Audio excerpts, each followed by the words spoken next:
Welcome to the Bold Book of the Day with Dr. Denise Nicholson, a show that is a central hub and safe space for authors to share their stories. The Bold Book with Dr. Denise begins now. Hello, welcome to Bold Book of the Day. My name is Dr. Denise Nicholson, and this podcast is for anyone looking for inspiration. Today, I have Mr. Ben Arogundade, and he is an award-winning author, journalist, and broadcaster. Welcome. Hello, Denise. Welcome. Thank you. Happy to be here. Thank you for inviting me. What a beautiful voice you have. Are you an orator? I do voiceover things as well. Yeah, I do. You got me there. Yeah, I can see why. You sound amazing. Okay. Oh, thank you very much. That's very kind. Thank you very much. You're welcome. Please share with me and the audience a little bit about your story. Who are you, Mr. Ben Arogundade? Very good. I'm the son of Nigerian parents who came to London in 1961. They had 8 children. I'm number 4 in the pecking order. My parents were very serious about education, so I was initially told to be an architect. So I studied that, did what they asked me to do, went to university, and awakened that part of myself. And then from there, I segued into journalism, graphic design as well, writing. And then slowly worked my way up into books. So my thing has always been about different forms of creativity. Writing is one of them, and it's all kind of galvanized from their kind of energy, pushing me to do it, as a lot of immigrant parents did in those days. So here I am after all that. So they encouraged you to do something, but you decided on architect or did they encourage you to become an architect? No, they decided I was good. My dad. Not encouraged. You don't get a choice in my kind of household. They decided. Wow. So I did it. I did what they asked me to do. I became an architect. I did that. Yes. And do you have children? I do. I have one son who is 30. Now, look at the contrast. Were you deciding for your son what he's going to do?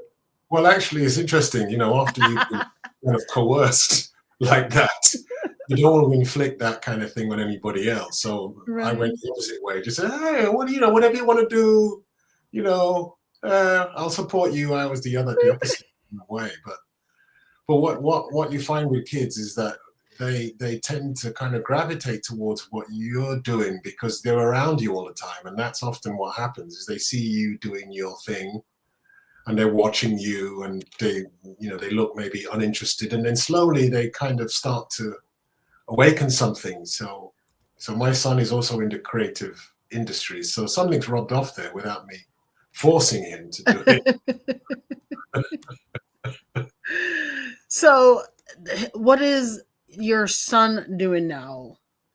So he's one of these multi-hyphenate creative people. So he is in the music business.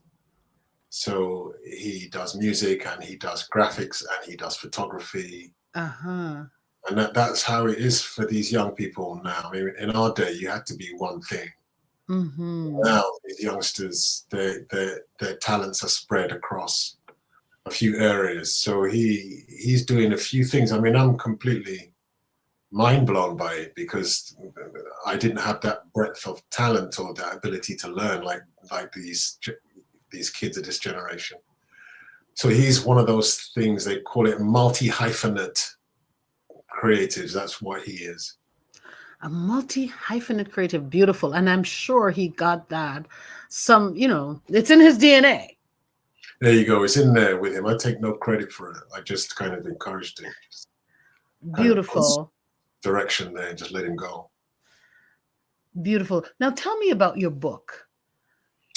Yes. Well, I have just written this book called Hollywood Blackout. And it is a revisionist history of the Academy Awards, kind of seen through the lens of minorities and women, the people who have been discriminated against within that system since it was first incorporated in 1927. So the book kind of tells the story, that 100-year history of all of those peoples and how they've fared on awards night. Now, what inspired you to write this book, Hollywood Blackout? I mean, originally, what took me there was George Floyd's murder. Ah. And like a lot of people, I was very upset, angry, saddened, enraged, traumatized by it. And as a writer, I was just looking for somewhere to put my rage, my energy. And,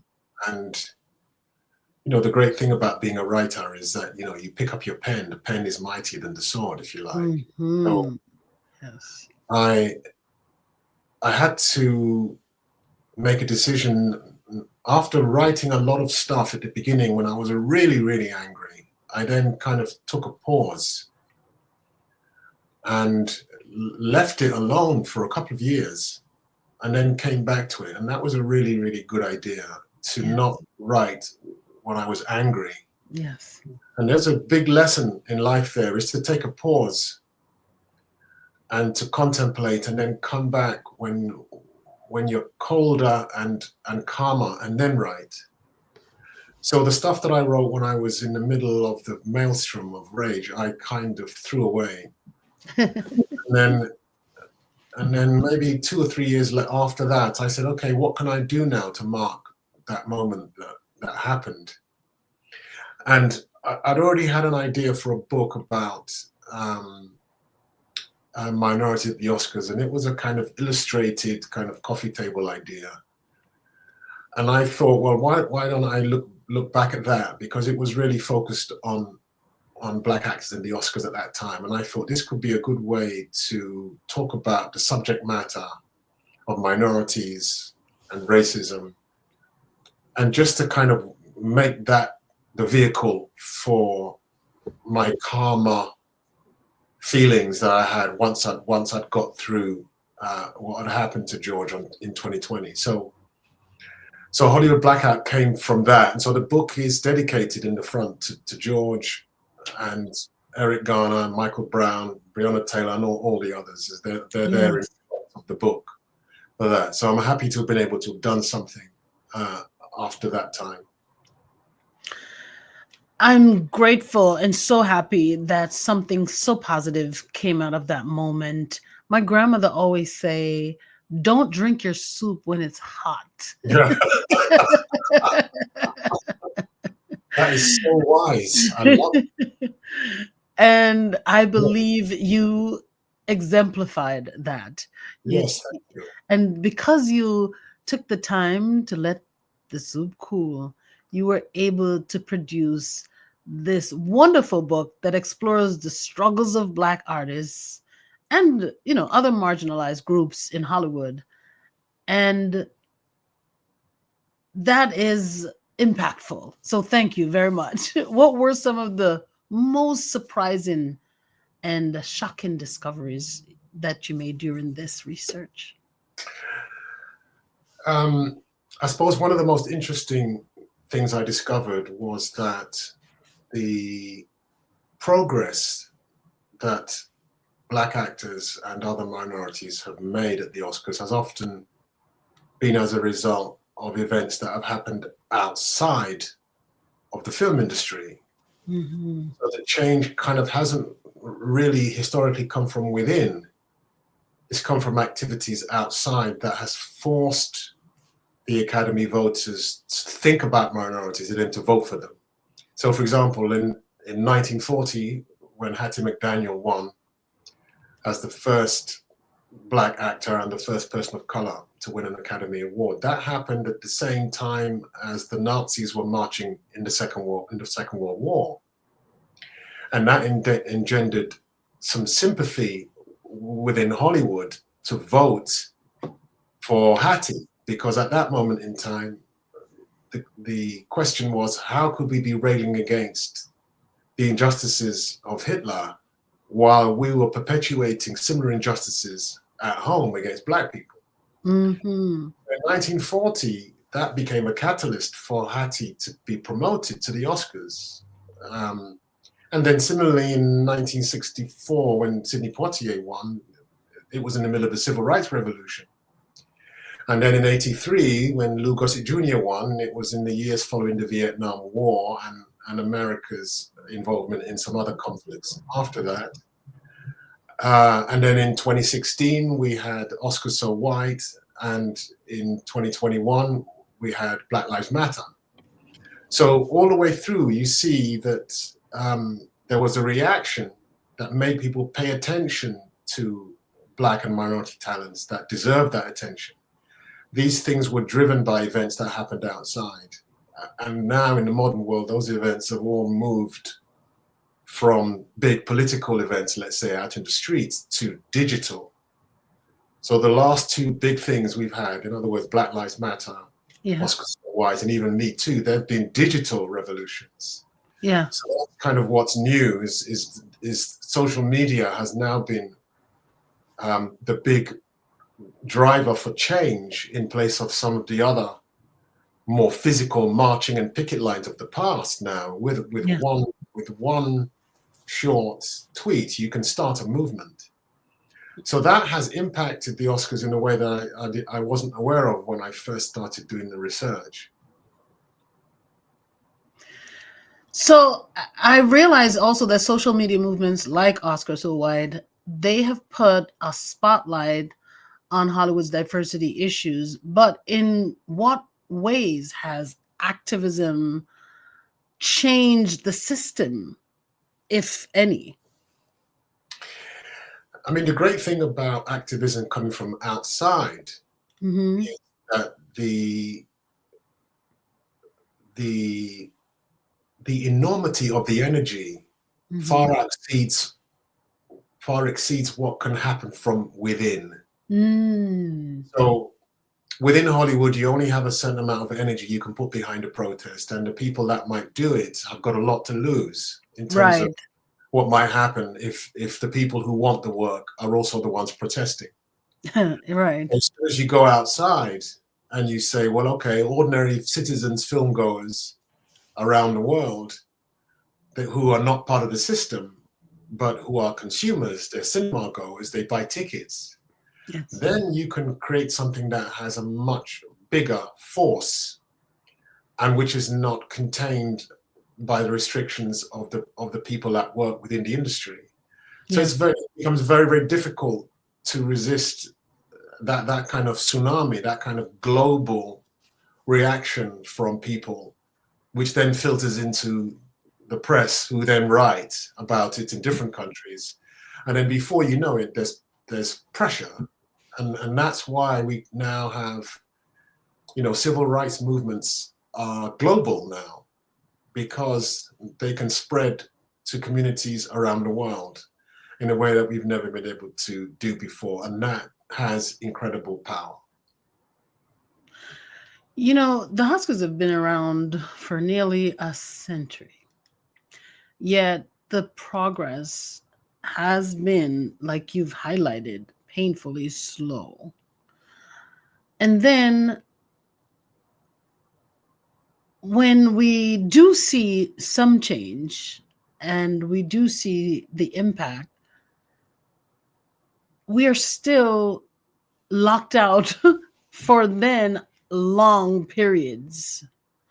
And it's not that we are not actively pursuing change or inclusion, but it's that we're still in this world where some people feel the need to think that they are superior. Yeah. So how do you see the role of, film, the critics and the audiences and the executives who are able to shape the narrative around diversity, inclusion. How do you see the world or their role impacting us? I mean, one of the big problems with the drive towards diversity and inclusion is the raw fact that Hollywood doesn't need minorities in order to be successful. Mm.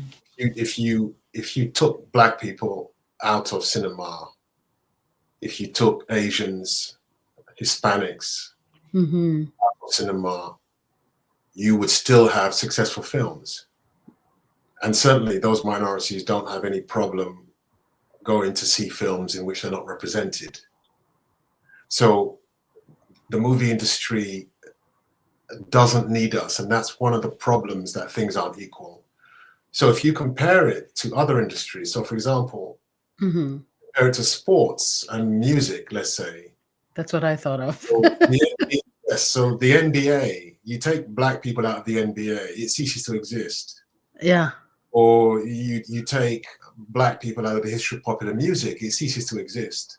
Those industries need Black talent in order to exist. And so therefore, the talent in those industries has been able to thrive, prosper, make money, create influence, because the industry needs them. Hollywood isn't like that. And so because it doesn't need minorities, then what it leaves us with is that they're there at the discretion of the culture. So they're present then for cultural reasons and for reasons to do with fairness and equality. And those reasons are changeable and at the discretion of those who hold the power. And so therefore, it's harder for them to establish the same access and successes as we've seen in sports and in music by comparison. So that's one of the problems, and so therefore there's always going to be a tension, a struggle to be able to gain more access to resources within a structure in which they don't hold the levers of power. Would it be safe to say that we need more people of color that have roles like directors and filmmakers and producers? Yes, and things are undeniably better in that department than they were, 100 years ago. But there are still the statistics on what Black directors have been able to achieve are still pretty stark. No Black director has won Best Director at the Oscars. Still, no Black woman has been nominated for Best Director in 100 years. So there are still some glaring areas in which we have not had access to the opportunities to see these groups come through. So overall, only 9 women, including this year's nominee, have been put forward for Best Director. Only 9, and they've won 3 times. So there are still many areas where it's glaringly apparent that inequalities still exist, despite the fact that access is better than 100 years ago. Yes. And despite the contributions that we've made and the people who have, made a name for themselves, like Denzel Washington, he has moved from beyond his acting career and is now,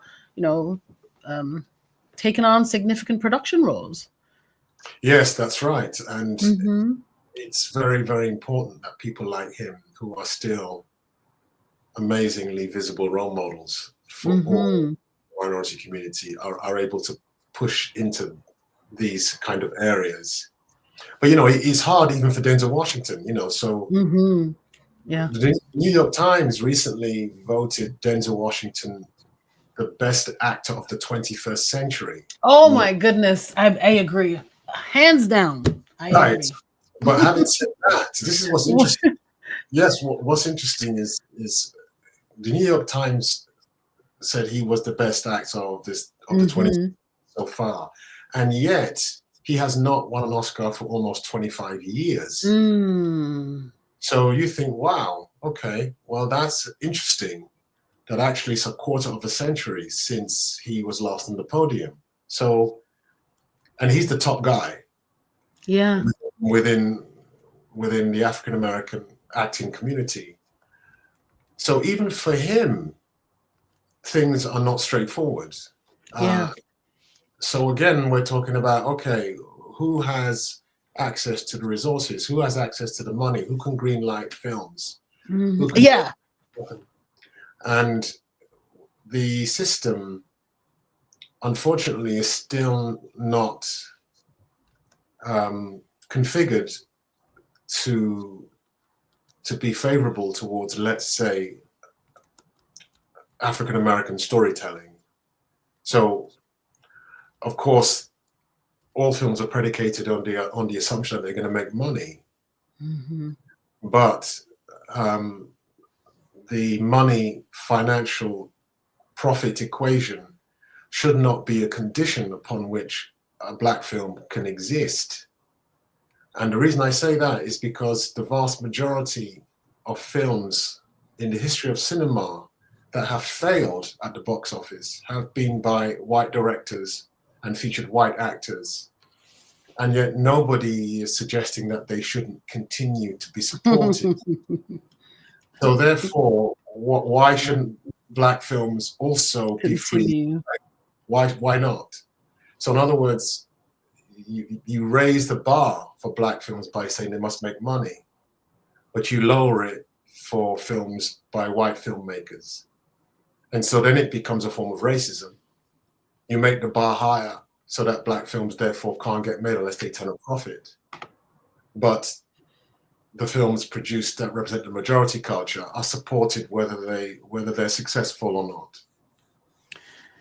I think one of the things that is so impactful, or one of the things that we can do to be more impactful, is continue to support Black-owned productions like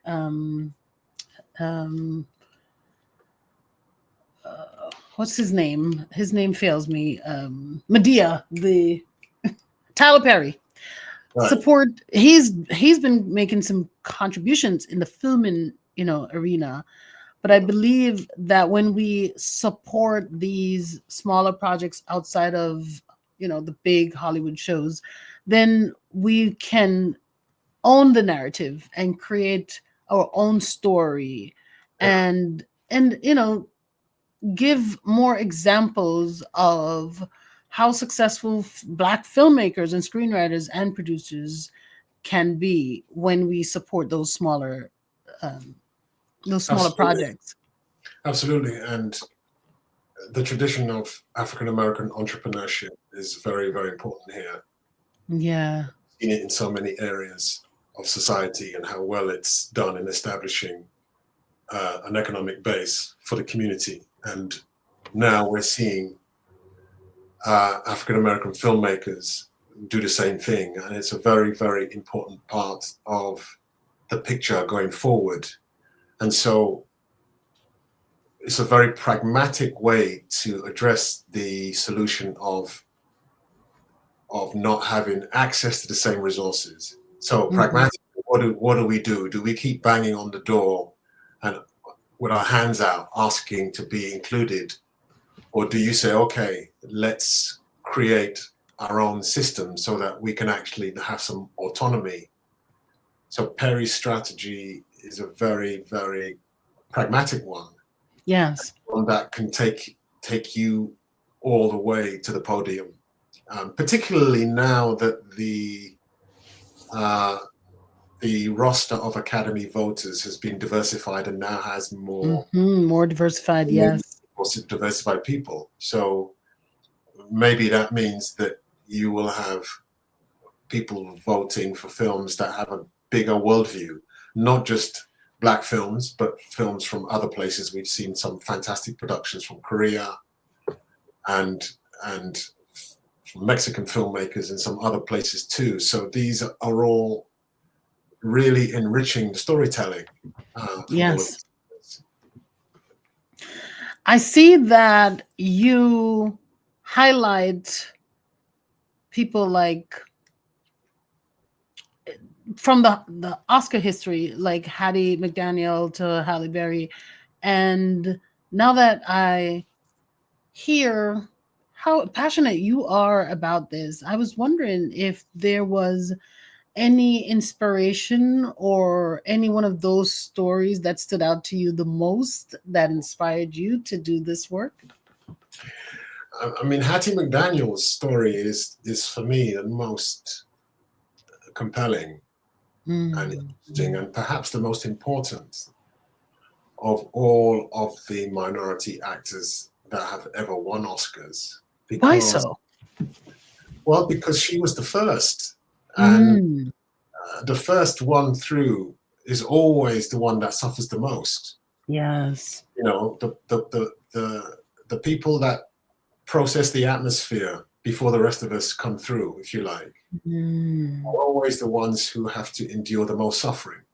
Yes. Yes. So, like our off conversation about our parents coming from a different country. Yes, that's right.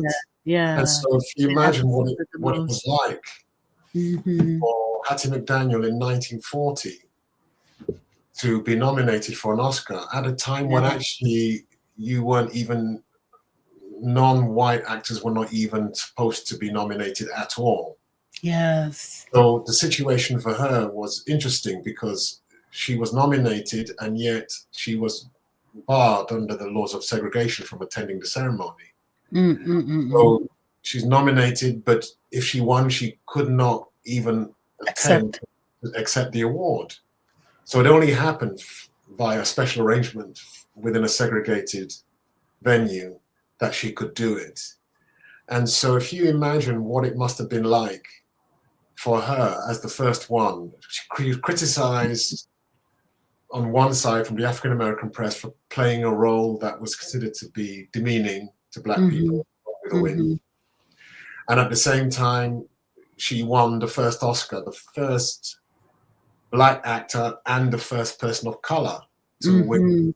So diversity and inclusion in film starts with her. She's number one. So what we see now, you know, whenever we see Black actors, Asian actors, Hispanic actors winning, she opened that door. The one that started it. Yes. So she's a very, very, very important figure. Your book not only documents past struggles, but also highlights progress. Can you share some positive shifts you've seen in Hollywood regarding diversity and representation? Yeah. I mean, the numbers are encouraging. So in the last century, there were 6 Black Oscar winners in 73 years of the Academy, 6. And in the first quarter of this century, there's been 17. So those statistics will tell you things are moving undeniably. The proof is in the numbers. The proof is in the numbers. So things are definitely better than where they were, and the changes in the demographic of the Academy voters will also ensure that these things continue. So now we have minority nominees in the acting categories every year. And that list is getting more and more diverse in ways that would have been impossible before. So in this year's nominations, we have 3 Black actors and the first ever trans actor nominee. Impossible even 10 years ago. Yes. Talk about diversity. Right. So we're seeing things now that we have never seen before. next question, of course, on everybody's lips is being nominated is one thing, but will they win? So We have to start somewhere. that's right. That's right. But the idea that the Academy would vote for a trans actor is radical. Mm-hmm. You just think, wow, that could never have happened 10 years ago. Even 10 years ago. So Yeah. so that is an amazing indicator of where things can go, that actually maybe it's the strength of the performance that may finally be being recognized as opposed to somebody's gender or race. So I hope that's what that means. Yeah. I'm thinking about it, and I'm wowed also because I haven't not been for your book. I wouldn't even have thought about this. What are you looking forward to see mostly in the next Academy Award? I mean, I would love to see a new balance of winners that includes everybody. Mm-hmm. So let's not make the mistake that diversity somehow means excluding white people. This is a mistake that a lot of people make. And a lot of people make, yes. And yes, anyway, go ahead, because I can agree with you all day with that. Yes, it's important to say that diversion doesn't mean excluding one group or another. And that's important because some white people think that actually diversity means replacing them and therefore removing them from the table. Instead of looking at diversity in itself, just look at the word diversity, the meaning of it, and let's start there. What does it mean to be diverse? Yes, that's right. So I would love to see a situation where every year all groups are honored for their talent. Yeah. All genders, all ethnicities, all of the talent that exists is honored. Would make me very, very happy. And many other people too, because we have to be able to represent all the talent that's out there in the world and to tell their stories. Yeah. Because everybody deserves to be heard. Yes. So it's not about minority supremacy over white supremacy. It's not that. It's everybody being at the table, being rewarded. So what this requires is a redistribution of the power. That's what it implies. So way back, for example, the 20 acting nominees would all be white. Mm-hmm. Now, the 20 acting nominees are more diverse. And so what that means is the white nominees will have less ability to occupy the 20 spaces. Yeah. Maybe they're occupying 15 or 12 of the 20, and the others are South Asians, East Asians, Black actors, etc. So there's a better distribution. Now, that means that that's better for the community as a whole.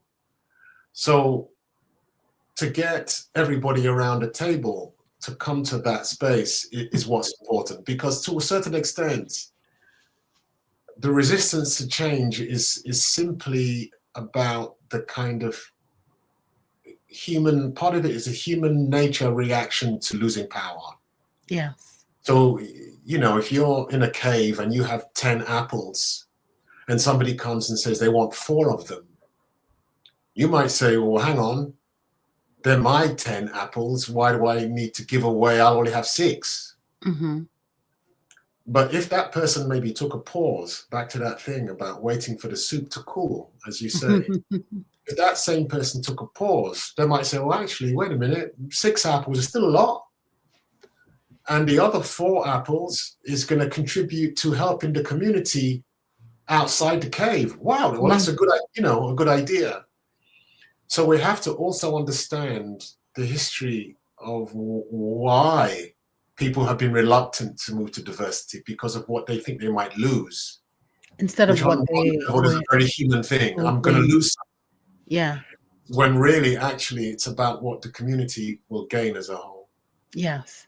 Because now, just take the apples. You still have 6, and these people moved away with 4, but one person is going to make an apple pie and Right. serve that apple pie, and you will be part of the people That's that can get some of this apple yes. pie, And they'll bring the but apple pie back into the cave and they'll give you some. back into the cave. Yeah.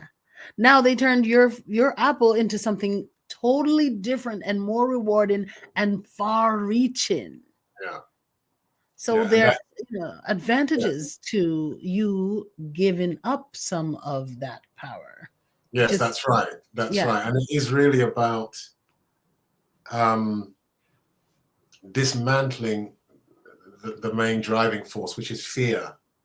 So Hmm. fear of losing 4 apples as opposed Instead of to, what you yes, can gain. Yeah. that's right, exactly. And so if the people who are losing the 4 apples would say, well, hang on, I'm not losing 4 and therefore being afraid, I'm gaining the multiplication of the 4 in terms of the pie that will come back.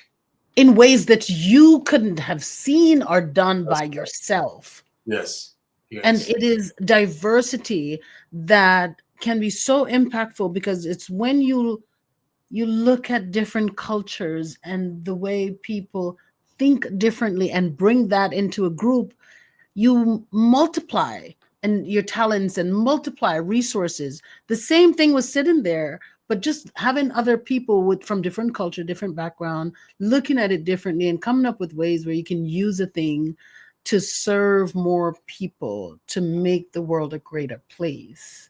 That's what yes. diversity That's inclusion it. is about. That's right. And diversity as a culture, as a movement, as a necessary way of life, cannot exist if there is fear.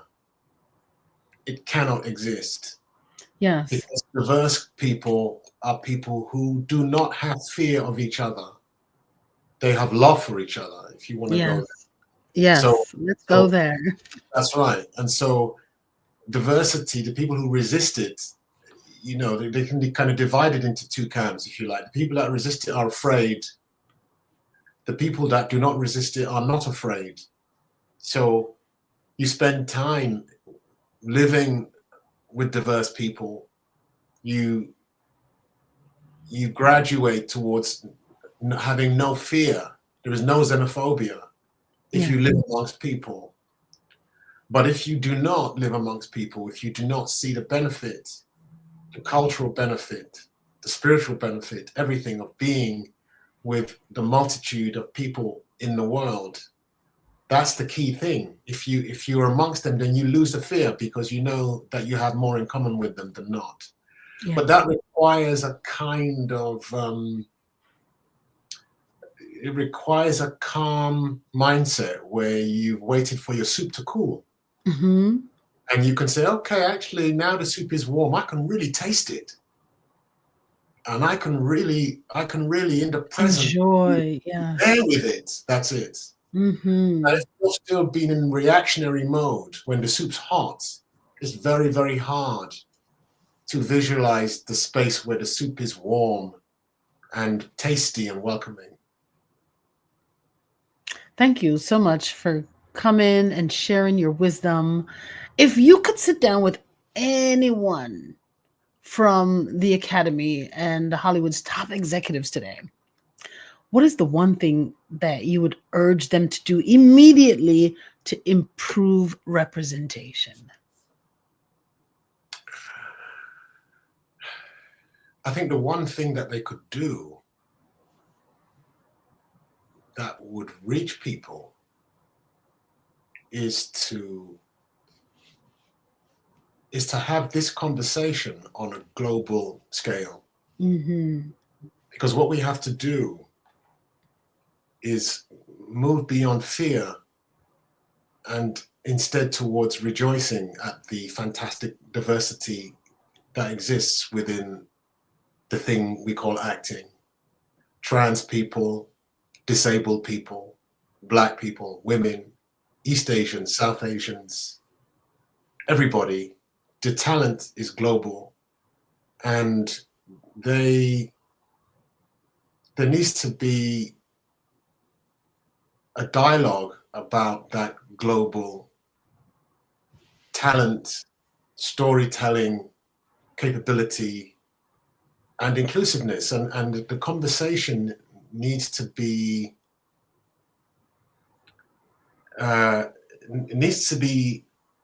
ongoing within the most effective medium, which is digitally. So we need those voices. So that's the most immediate way to get people who want to keep the 10 apples. Yes. Okay, you know what? Maybe I can, maybe I can maybe give you 1, and then 2, and then 3, and then 4. So those experiences need to widen. So I hope that could happen. What do you hope readers take away from Hollywood Blackout? Like, what would you like them to take away? The most important thing that you'd like them to take away from this?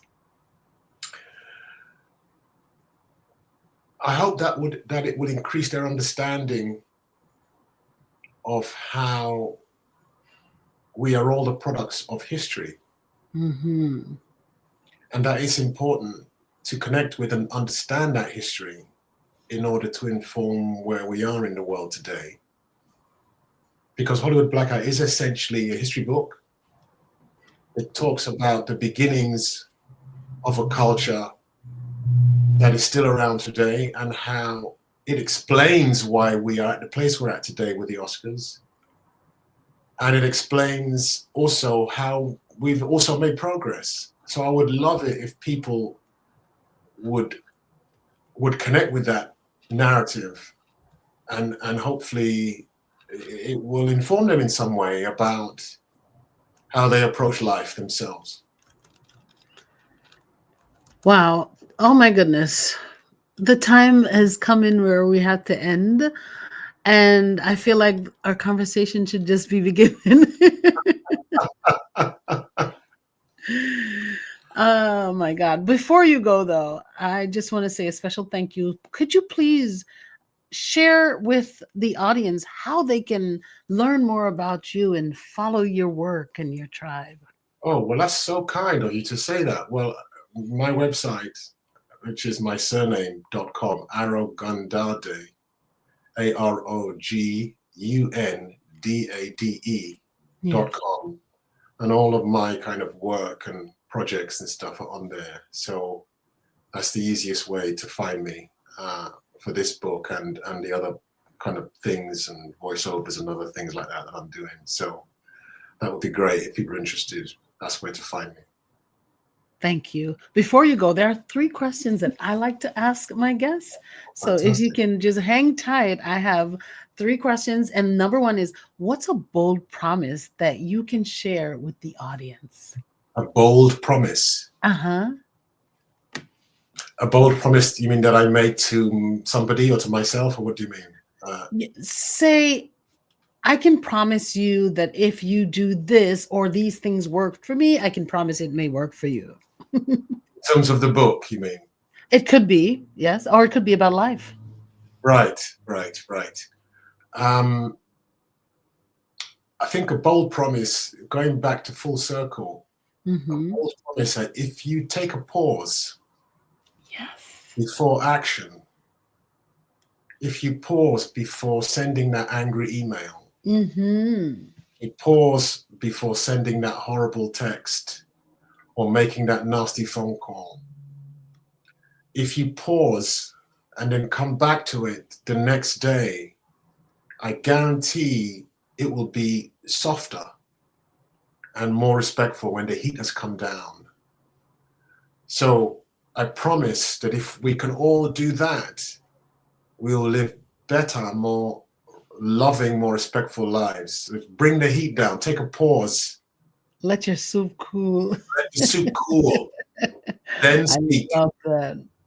That's the thing that I would say. What's a bold statement that you can share with the audience that will cause a paradigm shift? Wow, that's a big one. Okay. let me go back to something I said before. Diversity cannot exist diversity cannot exist with fear. That's a big one for me, because in order for it to really permeate people's hearts, they have to abandon fear. It's very spiritual idea. You have to you have to embrace love and abandon fear. This is a lesson for all of our lives. Forget books and the Oscars. It's like, okay, who would we all be if we could remove the fear as the motivator for what we do, and replace it instead with love? Instead, imagine what we could all do. Who would we be? Yeah. Whew. That's, I'm reflecting, and that's really deep, because it all starts with love.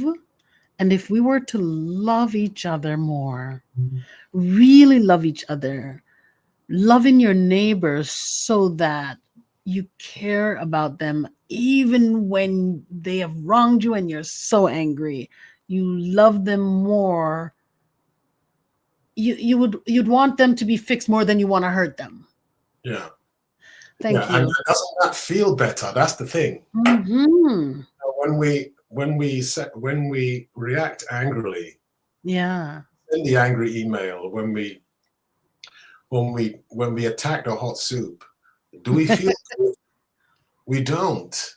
Never feel good when we've been angry or when we've been horrible to somebody. So that's the kind of clue where our psyche is trying to tell us to go. We only feel good when we do good. There's a kind of fizziness we feel when we do stuff. And so the struggle for us all as humans is to default to that, even when we feel the urge to be angry or nasty. Remember that feeling afterwards of Yeah, not feeling so good about yourself. that's right. Ben, thank you so much. But before you go, I'd like to know one last question. What's a bold move that you'd like to make in the future? I would like to be able to do more books that reach people. I would like to be more spiritual with every passing day, and more self-aware about the impact of my actions on others.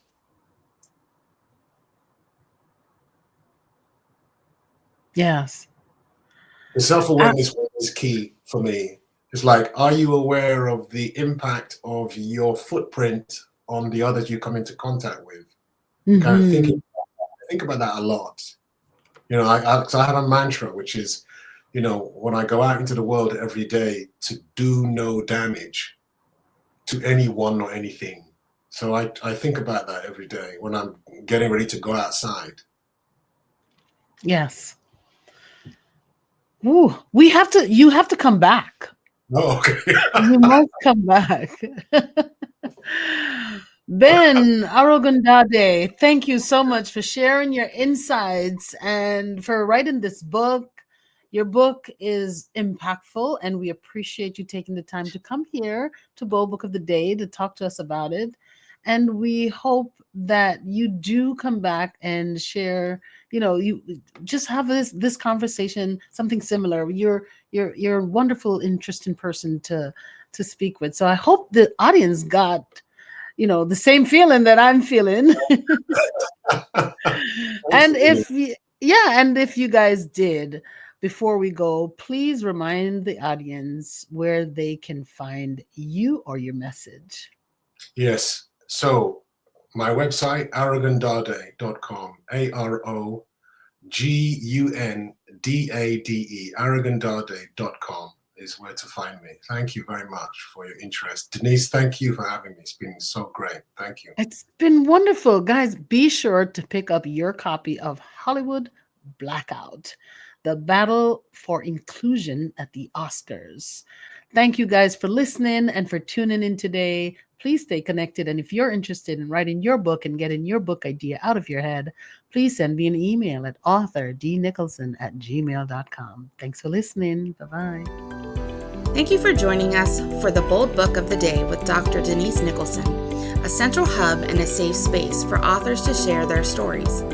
Follow Dr. Denise on Facebook and Instagram at Denise Nicholson, or go to denisenicholson.com. Remember, no one can share your story better than you.